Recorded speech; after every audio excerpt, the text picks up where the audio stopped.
welcome to another edition of Let's Talk Ed with Professor Chris. Today is going to be very, very exciting for many reasons. Our topic today is College Chronicles, a former student's journey, part one. And part one because I'm going to have different episodes of this same scenario where I talk to former students. I do actually to put a plug in for one of my students all the way in Greece who listens to every podcast and wants to come here for the show. Or I have to do it virtually, but maybe when Mr. Shea provides me with the virtuality complex tools to do that, and we can do it virtually. But for now, it's going to be, hopefully if you can come here, that'll be great. But the reason I say today's show is going to be special, and I'm going to try not to get emotional, is because when I started this podcast, I just felt like there was a lot of information. There was a lot that I shared with my former students, which I wasn't able to do anymore at some point as I moved up through the chains. So, I always remembered when I talked to my students, and I was very, very fortunate to have my students actually come to me, confide in me, and trust that anything they share with me, and I'm sure guests today will attest to that. But it was that trust, and I've always said, any issue a student brings to me, there were about thousands of students having the same issues. So the best way to do that was actually just to do this podcast to share with students. So that's how I started this podcast. Today is going to be a 360. Don't worry, I'm going to introduce my guest here, but I'm just so excited. But it's coming.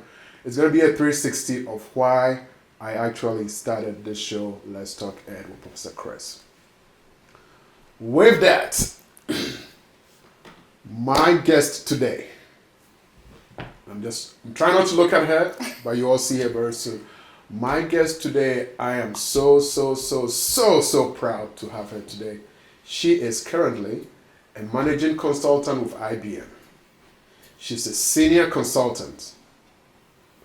She's a professional engineer of Caterpillar. She's a business analyst. But all these accolades, she's been to, I don't know which country she hasn't been to yet, okay? She's been all over the place, and that is why she is a pride and joy to me. But most importantly, she's like a daughter to me. She is a proud mother and a proud wife. So what I'm going to do, as I do on this show here, is I'm going to welcome my guest, Miss Natalie, today in the motherland way. You know how we do that? That's why this is here.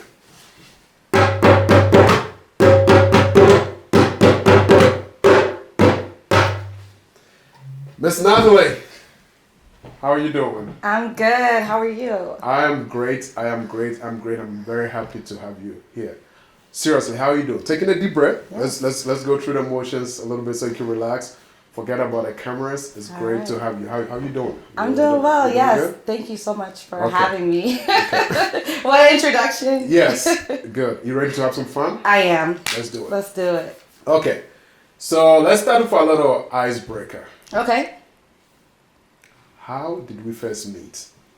So to clarify, not like a boyfriend or girlfriend because she's my daughter, right? When we first met, I didn't ask her for a phone number, right. But I'm trying to see if she remembers how we first met. And you can say where, too. Yeah, okay. Yeah. So, from what I remember, the first time meeting was at UCF. Okay. Go Knights. Yes, go Knights. This was when I first transitioned schools from FAMU to UCF, and I joined NSBE, so the National Society of Black Engineers. And one of my first friends at UCF was Taniqua. Okay.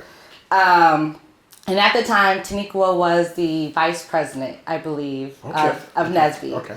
And I think one random day, at that time, I think you were also the advisor. Correct. So one day, I think she had to drop off some paperwork to your office for you, or had to run something by you, but she brought me along. Okay. And that actually was, I think, our first introduction to each other. Okay. And I think it's funny because I actually wasn't like on the board of NSBE, but I was always like in the office around like all the, board members. But yeah, I think that was like the first introduction that, that we had met. All right. So yes, the story is true. Okay. It's the same. Yes. I just also remember that after that introduction, again, just like with all my students, first introduction, and then now every time there's something going on, you trust it, and then you come to me, which I have a question at the end that I'm going to ask you. Yeah. So, again, when I met you, I just had an immediate connection. Of course, you were with Mr. Nikwa, same thing. I don't know what she told you about me, but, we were able to get along very well. So we'll get into a little more of that, but that's a good icebreaker. I'm happy you remembered, and we have the same story. Okay, good. Okay. So let's talk about, since your college started at FAMU, one of my questions was actually pre-college, like before getting ready to go to college. Let's start with high school. What was your motivation to go to college, and how you even decided on FAMU? Yeah, so actually crazy story, right? Because growing up, I'm the first of my family to go to college. I'm a oldest of 4 kids, and growing up, my mom would always preach, go to school, get an education, so you could be independent and things like that. And so she would tell me that, but I didn't really know what that meant because I didn't really have anyone that did it before me to show me what that meant. So I just had that in my mind to go to school. So in high school, I went to a school that was it was a magnet school. And so I did law there for some of my classes. And I had my close friends, and I think it was maybe junior, senior year when we started taking the test, getting ready for college, things like that. And then some of my friends, they're like, yeah, we're applying to school, and I actually wasn't really aware that I should have been applying to schools. So then I was like, oh, okay, maybe I should see what school I want to go to. So I started just doing my research on my own, trying to see what schools my friends were going to, and I essentially wanted to actually go to art school first. I wanted to go to Savannah. Pause. Yeah. Don't we play the guitar? Don't we play I tried at one point. I tried. Sorry to digress. Go on. No, you're fine. I wanted to go to art school for fashion. Okay. I found the school, Savannah Art School in Georgia. Okay. And I told my mom about it. I didn't know that. Yeah. And she was like, no, we're not doing that. She was like, let's go to school for something else, maybe business or something like that. And then if you still feel like you want to do art or, fashion later on, then you can pursue that. So I was like, okay, well, I can't do that anymore. So what are my options? So I know I still wanted to be in Florida. And a few of my friends were, applying to FAMU. So that's essentially how I landed on FAMU. I didn't really have a school in mind beforehand. And so I was like, well, I'll go to FAM. Maybe I'll major in business because I wanted to have my own fashion business. So I was like, maybe I'll do business. Sure. And so that's essentially how I landed on FAMU. Great. So again, as we go through this here, because most of the college students are watching this, I want them to take things out of the conversation we're having. Because one of the episodes I also did was how you decide on where to go to college. Because many a times, students are either want to go to this college because it has a good football program.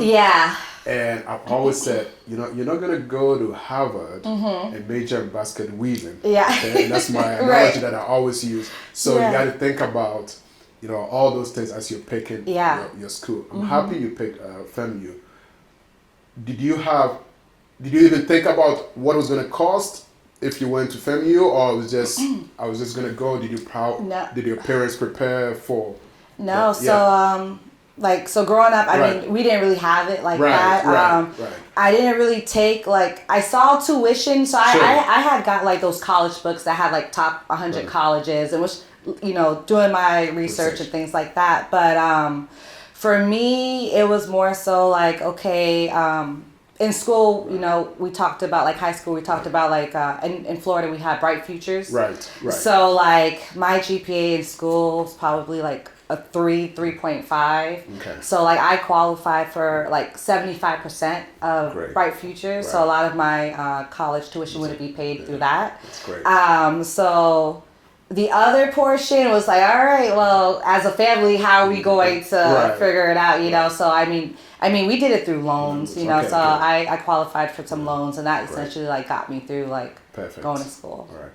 So for all the college students listening out there, Yeah. high school, got to study hard, get a GPA 3.5. Okay. Yeah. Find out what is out there. And I already did episodes on scholarships and financial Oh aid yes. and all Yeah. that too. So Yeah. okay. Yes. Going back on it, Yeah. I mean, again, I didn't really know what to prepare for going. Right. Because you know I was the first, but like yeah, if I would have knew what was needed, like in school, I was like, man, I wish I would have got 100% like covered, you know, Right. dealing with the loans now. Right. But there's ways, there's scholarships, Right. there's loans, Right. you know. So Okay.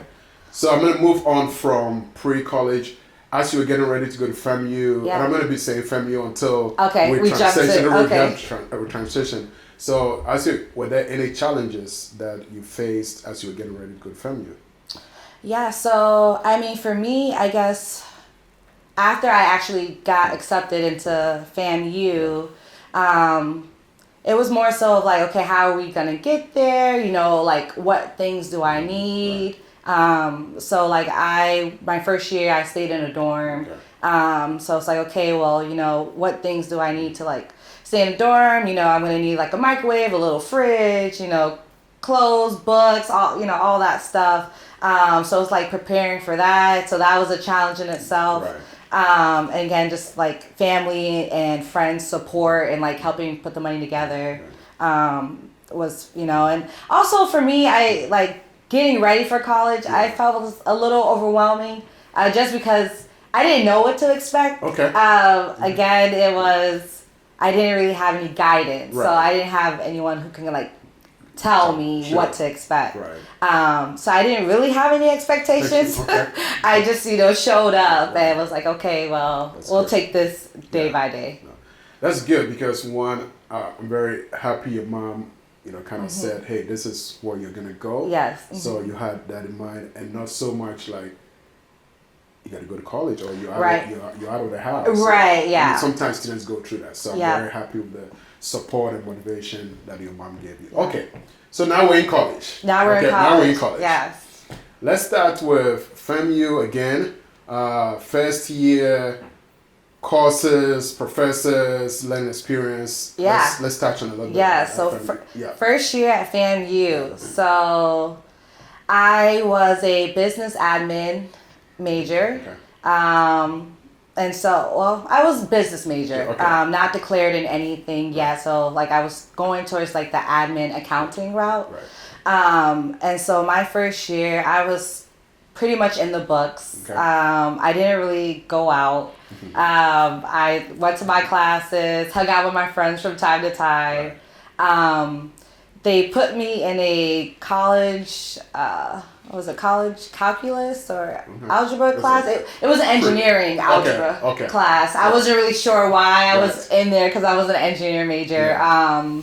But I actually end up later on, and we'll probably talk about this, but I end up working as a TA for one of the, for that professor. Okay. Yes. But my first year was really just, you know, going to classes, trying to get a feel for it. And I actually did really well. I had a 4.0 GPA. Again, like I just was in the books, you know, and I found like the business admin classes that I was taking. I mean, I was taking a lot of prereqs to be pretty easy for me. Right. I mean, I was taking like psychology and sociology and, you know, the math courses and things like that. But freshman year was pretty boring, I would say. Well, because you were in the books most of the time. Yeah, for me. Yeah. I would say, okay, yeah. Yeah, but also too, outside of school itself, so I was in Tallahassee. Okay. And, you know, I was homesick a lot. So yeah, because home for you was Miami. Miami. Yes, okay, sorry, okay. yes. Right, so home for me was Miami. Sure. And so actually at the time I was in a relationship Okay. with a guy from Miami. So it was Okay. like long distance. Okay. And so like, you know, at least once a weekend in a month, I would actually take the Greyhound Oh, wow. down, Yeah. down to Miami to like see my family, Right. see my boyfriend, and then come back. I couldn't afford the flights because Sure. you know Tallahassee is a small airport, but I would go back and so it was an adjustment for me freshman year settling in. Now that's interesting. So I kind of two parts here. I kind of want to transition from FAMU to UCF, but it's also business to engineering, right? Yes. So let's start with FAMU to UCF. And again, I'm not going to try and put you on the spot, but if it was a reason of relationship, or I wasn't happy, then we can just skip that and then we can talk about it. So we love FAMU so much at one point, and then we're like, now. Go. Yes. Okay. Yes. We love FAMU. I would put that disclaimer out there. We love FAMU. It was great being at a predominantly black school and getting that experience. Right. So my major was business. I was at FAMU 4 years. So I essentially did 4 years. Okay. Before I transitioned to UCF. So during that time, before I even went to UCF, I switched majors from business to engineering. Oh, so that was even at FAMU? That was at FAMU. Oh, yeah, that was at FAMU. Okay. So actually what happened, right? Okay, so business major, pretty much until my junior year. Right. Remember I was telling you I was working for, working as a TA, a teacher's assistant for a professor, math professor. Right. And he was an engineer, and like throughout my time being in his classes, being a TA for him, he was like, you know, you're doing business, but you really should look at engineering because like it's like business, but in a higher scale, and you could do more things with it. You can still own your own business if you would like to do that. And so I went to like a fair that had all the majors, and I was like, well, let me just see what engineering is all about. And I had to do my own research. This was all in your junior year? This is junior year. Wow. So I like, a lot of the time has passed. Right. And I was like, you know, I would be open for a switch, you know? And so I didn't really know anything about engineering until I got to college. And so I, you know, saw electrical engineering, all these different engineerings, and I was like, I don't know about any of these. And then I found industrial engineering, and I realized how similar it was to business. And so I was like, you know, I like prayed about it, thought about it, I had dreams about it, and I was like, you know, I'm gonna make the switch. So pretty much the end of my junior year, I like switched over to engineering, and it was like complete switch. No, that's great. And I'm going to take a couple of pointers here. Yeah. You know, one of the things I've always said in college, because just like in your case, I have actually had graduates in engineering. Mm-hmm. I kid you not when I say graduation day, right? Yeah. It's like Professor Chris, like when I'm saying congratulations, you did it. Graduation day when students say, Professor Chris, you know what? I really don't feel like this is what I want to do. You know, and I've always said it's okay. You know, at the very minimum, what colleges help you to do is to identify what you don't want to do. So it's really not a waste of time. Junior year is when you decided you wanted to make the switch, and you did it. And once again, I'm so proud that you had the courage to do that. Because usually, again, you know, for most of the students, it's almost like my world is ending because I don't like this here and I have to change majors.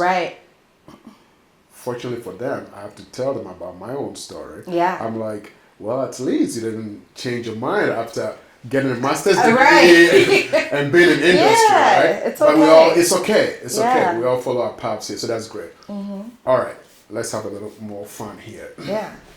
So let's talk about extracurricular activities and how that affects, you know, your academics, how you were able to balance that. So start with some of the activities that you were involved in. Well, we can all go to UCF if you want. So let's say UCF, you know, what organizations were you part of? And, for me, I would say when I went to UCF, the main thing I was really involved in was NSBE. And so, what is NSB? Just in case. yeah, so National Society of Black Engineers. And, I would say like Taniqua and Drew, two of my friends, they really... We need to get them on the show here. Yeah, we need to bring them in. We need to bring them on. Good information right there. So when I had been involved, let me backtrack a little bit. Sure. I had been involved with NABA at FAMU. Okay. So National Association of Black Accountants. Okay. Because I was a business major. Yeah. So I knew there were like organizations out there. I wanted to be a part of a Black organization. And so like when I went to UCF, I, had intentions on joining NSB. Okay. And so, again, one of the first people I met was Taniqua.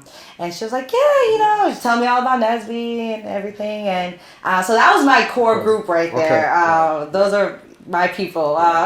So I was essentially involved. I was never on the board. I was more so involved in like, schoolwork and things like that. But I love being a part of the group and participating in all the events, that they had. I really love community service. So like any events with like community service, and also the social events. So that was really my thing. When I got to UCF, I had 2 years left. And so I was, at this point, this was like going to be 6 years. Right. I was in school. So I was essentially just, trying to make sure I was able to get out of there.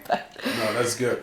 Once again, when I hear students say, well, Professor Chris, I'm not, I need to graduate, I keep saying it's really not a race. Right. Because unlike you, it took me 7 years to get my undergrad. Oh, okay. I didn't know that. I didn't know that, yeah. So it's always, I got tired of saying it because, but I would get that same question. Professor Chris, it's been 5 years, I need to get out. Yeah. So I always will share that story. Yeah. All right, let's talk about some of the challenges that you had so that we can move on here very quickly. So I'm looking at my topics of challenges that I've discussed in the past with students and how to deal with them. I'm going to go through this list. If it applies to you, sure. If it doesn't, then okay. So fortunately for you, while you were in college, did you lose anyone in the family, like a family member? Because loss is one of the things that No. Thankfully, no. Good. For me, I didn't lose anyone. Good. Because that can be very challenging. So. Oh, definitely. Right. Yeah, I agree. Food. I gained what do they call it? The freshman 15? Or is it the 20? I don't know, but I definitely gained some weight. Freshman year. So you actually had a lot of food. Yeah. So my roommate and I, we would like go to the store and, stock up on the ramen, the soups and stuff, but also like our dorm was right across from like the caf, and we would, go and get a lot of fast food. Okay, so you did have funding to buy food. So let's talk about work then on campus. Were you doing any work while you were going to college or on campus? Yeah. Not my freshman year. Okay. I had a meal plan while I was in the dorm. Right. And then when I became a teacher assistant, I had paychecks and things like that. And we were living off campus, so... but I would say, that was my problem. Yeah. What did you spend most of your money on while you were in college?